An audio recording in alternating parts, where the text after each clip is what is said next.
In the midwinter, people came from all over the country to watch the seagulls fly over Dianshi Lake. It's a lake, but it's more like an ocean, man.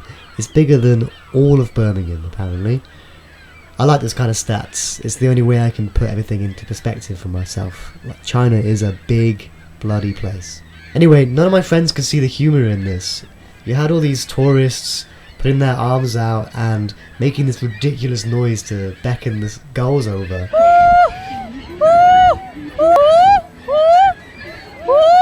And then there were the photos. Like, it was impossible to stand at the shoreline if you weren't partaking in a photo shoot. I wanted to see the birds, but I kept being told I was in the way. There wasn't one person there to see the birds that wasn't after a selfie for their WeChat moments or whatever. I mean, it's fine. It's how things are now. Like, it's not exactly a hot take to implore people to live in the moment.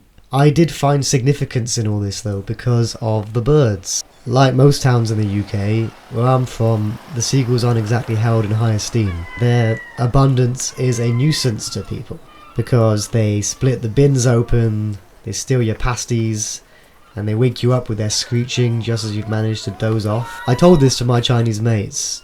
Like, at first I just found it funny, and then, you know, later kind of beautiful because they're treating the same bird with such reverence on the other side of the world. And when you're stood there watching it all, you know, you can see why. Maybe it's a bit like how we have our monkeys in zoos instead of cautiously avoiding them on the roadside like you have to do in many countries. Can you imagine monkeys in the UK? Like macaques in the Spoon's beer garden trying to nick your chicken bites. Be mad. There's something to be said about perspective here, but I haven't got it figured out yet.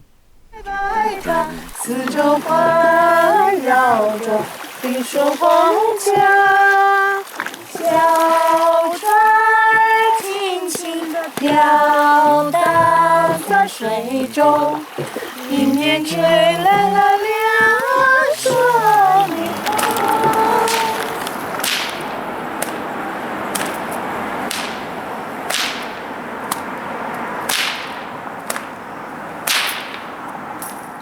When you're somewhere like that, where everything is so different to what you're used to, you're learning so many new things every day that you forget what familiarity feels like. Until eventually, without realising it, everything feels so familiar that you forgot what you used to find strange. I'm finding this all very strange and unexpected. So I believe I'm now part of the festival because I have to wear these clothes. I've only been here for 5 minutes and they put me in this. I don't know how I feel about it. I've been told that there's some more foreigners coming and I'm meant to sit next to all of them in a minute, and then the show will begin.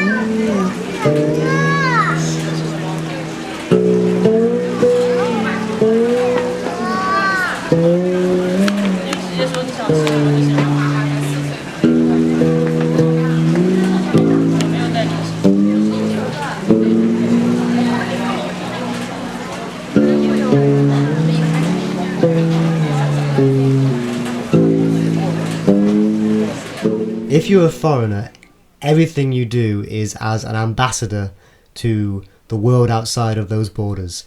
You can invent a new stereotype just by scratching your nose. And that's not a stereotype assigned to your country, but to foreigners of all colours and creeds. I've never been to, like, Shanghai, but in Kunming, there's not a lot of us out there. You'd very rarely see a fellow Uiguran in the daytime.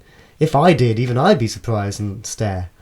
The truth is, if someone asked me what is China like, I have no way of answering, because it's huge. And I was only in a tiny part of it for the most time. I went to Beijing for a weekend, and the culture and the vibe of the place felt really different from Yunnan. Especially the food, and the warmth of the people, and the weather. So I'm not an authority on the subject at all. That said, there are some aspects of the way of living over there that I would love to find a way to hold on to forever. They seem to have a national festival like every other week, and that's just the dominant culture. Like, all the different ethnic groups and different regions have their own stuff going on. The work culture is tough, so I've heard, but they bloody play hard too. My god. And to be a foreigner in that place is a blessing, because everyone wants to bring you in, you know? I have one dream. You have one dream. What is your dream? 就是嫁一个外国人，结果我嫁了一个外省人。Oh, okay, I miss you. I miss you, 小明。Oh. I love I like you. you. Thank you. Thank you very much. 所有的 love you. 1, 2, 3. Don't you know? 花儿爱为你盛开。为你喝彩，庆祝你生日快乐！一个中了。生日快乐！ Happy birthday! Tracy! Tracy! Tracy! Tracy!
"我也是刚到，我是四川的，哦我儿子在这儿工作，哦，我也刚过来，所以对这边也不是怎么熟。我今天来这儿也是第3次。啊，就是你不说你是四川人，对然后搬到了这里。喂刚搬过来10天吧。I loved studying the language. For me, there is nothing more intellectually exhilarating than the pursuit of fluency. You'll never get all the way there. It's like music, but when you find you're being understood and you're conveying your thoughts and feelings like without hesitation, it's bliss, man. And a learned language is not just a different code to express the same ideas. In my experience, it necessarily changes the way you think in the first place. Because there's rarely ever a one-to-one translation of an English word to Chinese, or Chinese to English. You put one word in the dictionary and you look at how acutely the context shapes the meaning from the perspective of an English speaker. You can find a lot of value in ideas not commonly expressed in your native language. I'm trying to think of an example. Like, I love 没办法. There is no solution. Like we have tough shit.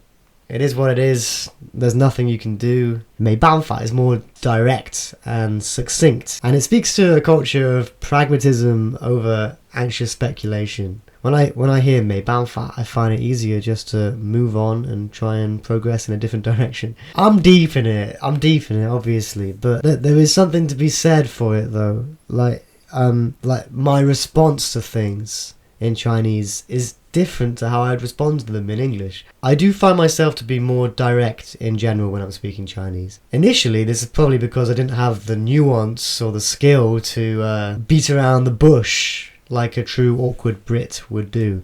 I had to train myself not to be over thankful or over apologetic, because against all intuition, it is perceived as more rude. If I thanked a friend for cooking, they would say, 为什么我以为我们是朋友? There is a good case for over-politeness coming across as distant and superficial. Now being back in the UK, I have to unlearn all that because I'm sure I'm probably coming across as rude sometimes. I've always felt like we say sorry too much here. The rest of the world is laughing at us for apologising when someone else steps on our toes. That's the thing, you don't see your own culture until you're outside of it.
There's music everywhere, all the time in that city. The older folk are more active mentally and physically over there. I did really enjoy their company, sometimes more so than the people my own age. Some of my friends started calling me 小老头. I get it. When I was with this lot and it came time for a break, I was like, okay, I got out my tea, I got out my nuts and my fruit, and then I looked around and all of the old folk were doing the same thing.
I landed last spring with an open heart, and the love that I found in return was just unbelievable.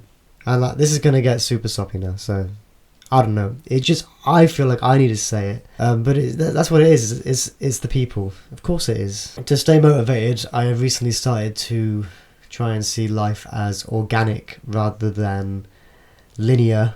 Not every decision you make has to directly lead to the next thing. You know, you can have a little pocket, a little garden, that wherever you go, things will start to grow around you, and if you tend to it, then it will flourish. And that's how you can use your love, you know, if you found a way to have an open heart about things. And then if you've nourished that part of your garden enough, then when it comes time to leave, you can trust that it's going to keep itself alive until your return. Here in the UK, I can tend to the part of the garden I can touch, and I'll remember that my Kunming garden is maybe growing wild and overgrowing.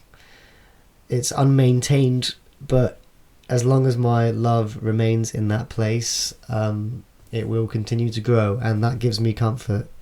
I mean, thanks for sticking around. I'm just pretty pleased that I finally found a way of sort of consolidating my feelings, although I haven't. It's been all over the place, and there's so much I haven't said. I think I said at the beginning of this video I have nothing to say about this topic.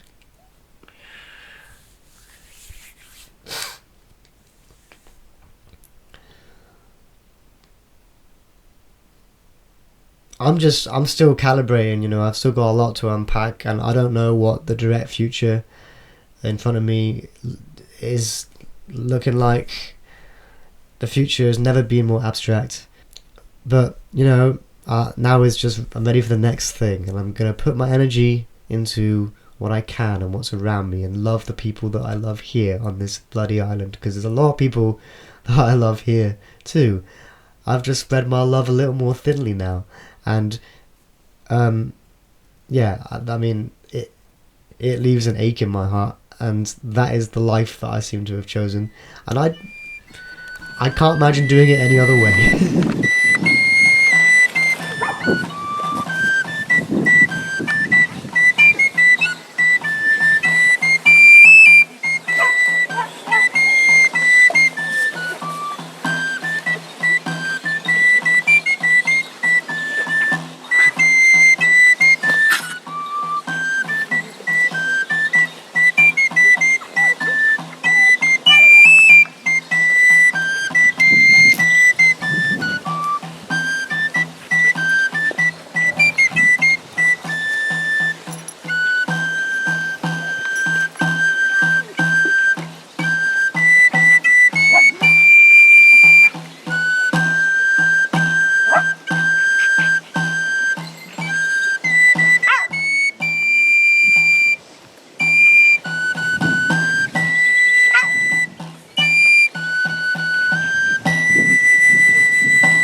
Another thing I'd like to hold on to is just the form of kindness that is very prevalent over there. I was really looked after. I had a family that looked after me, and I felt like I was being cared for by the whole city.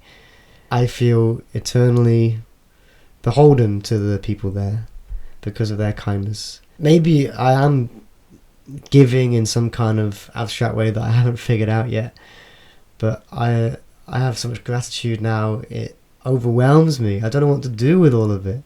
I would like to find a way to have givingness be part of my way of expressing myself to the people I love. 我想对我中国朋友们说，如果你们正在看到这个，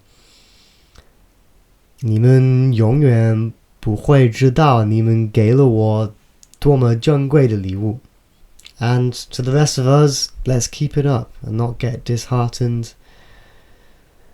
Life is organic, and tend to the part of the garden that you can touch, wherever you are. Alright, well, I guess I'll chat to you in another 3 years or whatever. Bye.